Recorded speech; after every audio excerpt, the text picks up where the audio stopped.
Anamkara was written in 1997 by John. Main message is approach everything in life in a spirit of friendship.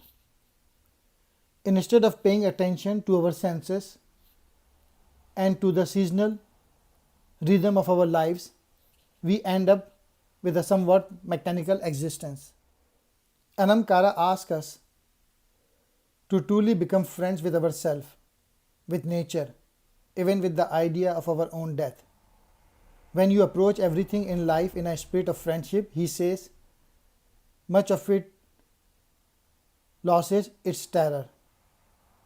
Celtic wisdom is also about seeing the eternal in everyday life. Poetry, art, friendship, and love are some of the ways that eternity is expressed with the fixed space and time that we call our world.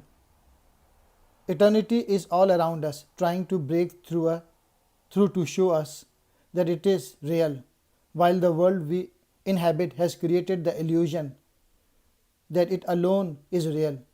With our segmented focus on matter, we are poorer for this lack of imagination.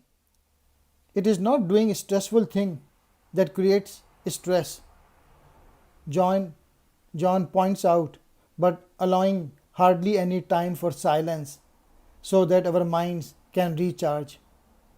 If we live an extroverted life with no time to ourselves, we always pay a price. The voice inside us that brings wisdom rarely shouts.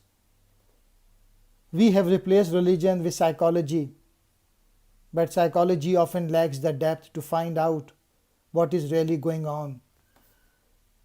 The soul is reserved and will reveal its wisdom and provide direction only if we are quiet enough to let it speak. He recalls Pascal's famous remark that most of our problems come from not being able to sit alone in a room and be still.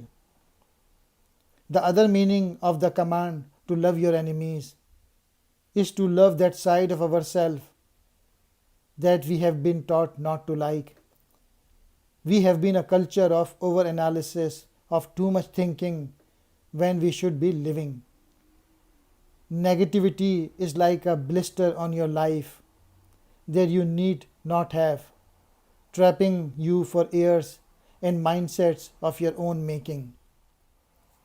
The full spiritual life is not about how many monasteries you have visited or how much meditation you have done, but to what degree you have been willing to let go of fear and give something of yourself.